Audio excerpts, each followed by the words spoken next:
If you're interested in just seeing the Newsom advertisement, you can go to this time right here. First of all, I'd like to give a big thank you to all our new subscribers, and your subscriptions, your likes, your comments, your views make a huge difference on this channel. I would like to thank you. I'd thank you personally if I could, and I will do my best to remember you going forward. If you are new to the channel, thank you for being here, and welcome to my piece of the internet. Governor of California, Gavin Newsom, recently put out a new campaign ad. What was unusual about this ad is that it wasn't in California. He spent $100,000 to put a campaign ad in the state of Florida. It is nothing new that California has been declining in recent years. As much as they'd like to deny it, the data does show that it is going down. U-Hauls, for instance, have been sold out because so many people moved out. Now, that's not to say the population itself has directly declined, but in comparison to other states, California has become very stagnant. It has been so pronounced that in the last census in 2020, California actually lost a House seat. Now, this is the first time this has happened in California history. This not only represents a vote lost in the House in Congress, but it also represents a loss in the electoral vote. California gets a little bit weaker. So many people have left. Now, a lot of people have been leaving the state for some time. This, of course, has been exacerbated by COVID, in which Newsom pretty much shut down the state in a whole top-down control of government. Newsom tends to like very authoritarian measures. A lot of citizens from California have left to Texas, Nevada, Arizona, Utah, Colorado, Washington, Oregon, and also Florida. Now, if you look at the most popular states Californians have moved to, Florida's not even top 1, 2, 3, or 4. Florida's actually the 7th. So the question is, why did Newsom air this ad in Florida?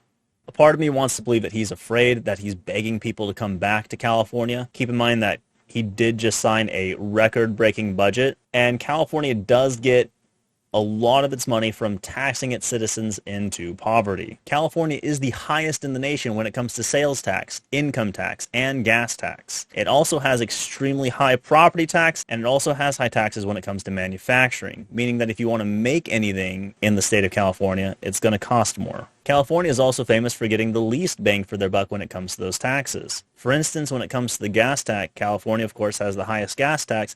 A lot of those taxes are supposed to go back into maintaining the roads. However, California has the 47th worst roads in the nation. California is also famous for rolling blackouts, trains that lead to nowhere, no-bid contracts, which is a very corrupt scheme. And of course, the entire state likes to cosplay as hell every once in a while. Now, I've spent a lot of time in California. I grew up near a place called Pacifica, and I have seen firsthand what Newsom and his kind have done to the city. San Francisco, which was once the jewel of the nation, has been run into the ground. Newsom has been a large part of that. Newsom, of course, was famous for being mayor of San Francisco. This has actually culminated recently in the recall of their district attorney, who just wouldn't prosecute crime. Something very similar is happening in LA, too. All, of course, friends of Gavin Newsom. You see the kind of people that Gavin Newsom likes to have in control. Now, what is probably happening and why this is so dangerous is that Gavin Newsom wants to run for president. Now, keep in mind the people that he's helped endorse and get in charge in California, and then just imagine that just on a federal level.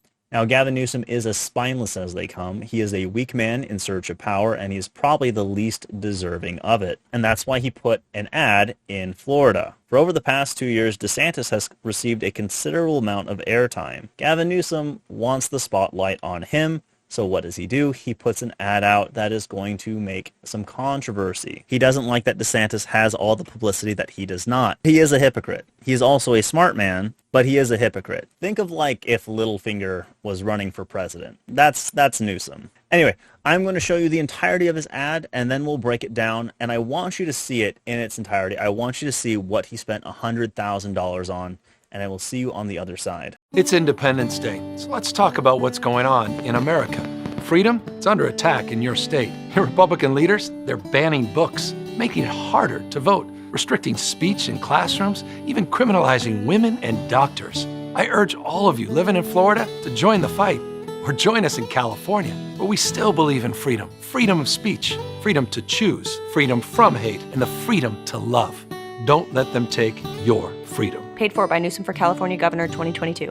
Welcome back. So let's break down this campaign ad from Gavin Newsom and go through just the level of his hypocrisy. In America, Freedom, it's under attack in your state. For one, Gavin Newsom himself does not believe in freedom. He absolutely believes in a top-down style of control. Look at California during COVID. There were lockdowns. He shut down businesses. A lot of those businesses aren't even coming back. And he's done this for as long as he's been in power. Gavin Newsom has not seen a tax or a regulation that he did not like. Bans, fines, and taxes are the top three things that Gavin Newsom loves to do. He's gone so far to even ban cars in the state of California for the future. He's even banned gas-powered generators. Generators in a state where the power grid fails all the time. They're banning books. Now, if you were just listening to the audio of this, it makes it seem pretty bad. They're banning books in Florida. At least the editor is honest enough to explicitly say that it is a certain amount of math books. But they never go into why they are banning these specific books. Let's go into why they're banning these books. Let's be honest here. Now, some of these math books explicitly in Florida have been banned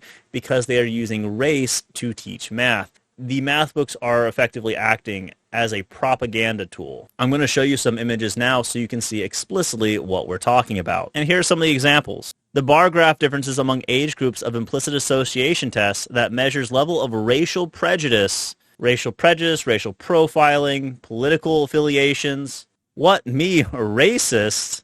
That's impossible.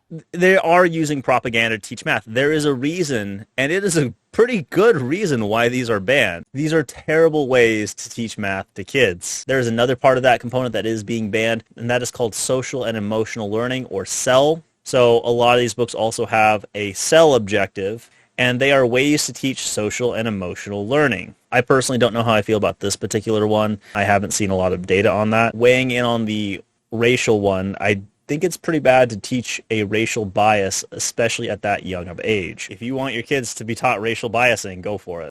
Put them in California. A little bit of hypocrisy here, because California engages itself in banning books. California has banned To Kill a Mockingbird, Of Mice and Men, Huckleberry Finn, and a few other books. Haven't heard Newsom talk about those. Those are fine to be banned. The racist math books, those are fine. Huckleberry Finn, get rid of that. We don't need that here. All right, so the making it harder to vote. I read through Senator Rick Scott's bill. The main components of it are requiring an ID to vote and making sure that your vote is being counted in the county in which you're registered to vote. The part about the military here, I imagine it's because of mail-in voting or absentee ballots. This bill will require you to have your ballot in 21 days before election, which, if you're in the military, away, that might be a little bit of a problem. So I can see that angle of attack, but if the main part of your bill is simply, hey, prove who you are and prove that you live where you live, it's kind of a miss. Restricting speech in classroom?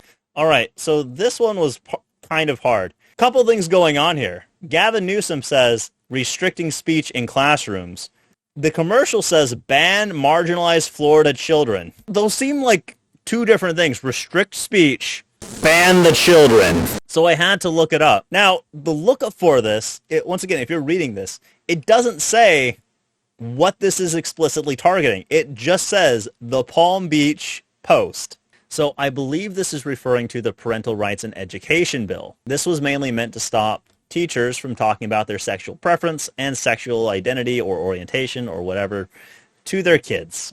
So the restricting speech in classrooms has to deal with having teachers not talk about their sex lives and their sexual identity and sexual preference with their kids. The marginalized voices in this case being the LGBTQIA2S+. That is the full acronym. If you do not use it, you are a bigot. I don't know how that bans Florida children, but we'll continue.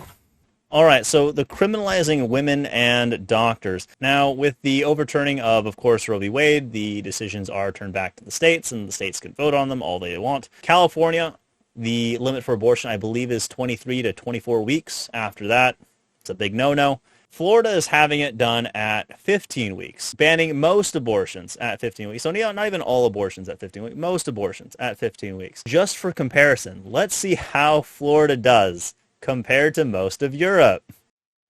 So here we got Austria, 13 weeks, so not quite 15 weeks. Belgium, 12 weeks. Bulgaria, 12 weeks. Croatia. Let's Czech Republic, 12 weeks. Ooh, Denmark. Denmark's a first world country. That's 12 weeks? Oh, that's weird. France, 14 weeks. You mean Florida's more liberal than France when it comes to abortion? That's crazy. Germany, 12. Greece, 12. This one's a total ban.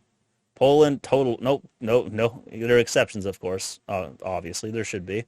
Sweden, 18 weeks. Oh, so not quite as liberal as Sweden. United Kingdom, 24 weeks. So United Kingdom and California are the only ones on par with each other.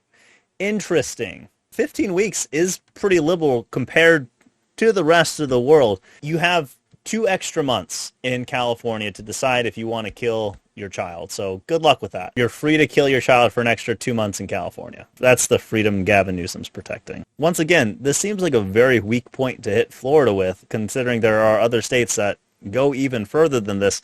And Florida, once again, is more liberal than most of the world. California has a very bad homelessness problem. California has also decriminalized a lot of drugs, and it has even decriminalized recently loitering for prostitution. I kid you not. Feeling great. You're free to loiter for prostitution. You're free to be homeless. You're free to, kill your child up to an extra 2 months. Or join us in California, where we still believe in freedom of speech. He claims to believe in freedom of speech. This is going to be a stretch for me, considering you close down churches. The measure of freedom in any community or state is the extent of opposition to the ruling order or the opposition in beliefs to that. Newsom does not believe in the opposition to beliefs.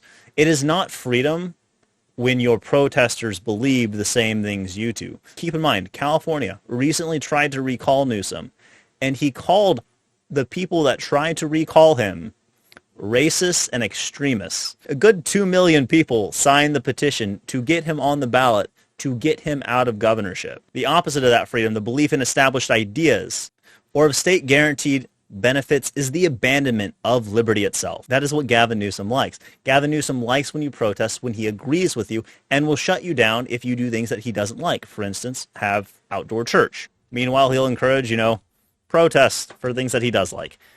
That's not freedom. That's not freedom if you agree with the ruling order. Freedom from hate. There is no freedom of speech and freedom from hate. You want to talk about freedom from hate, by the way? California has such a hate crime problem that it's being called an epidemic. There has been a 33% spike in hate crimes alone in California.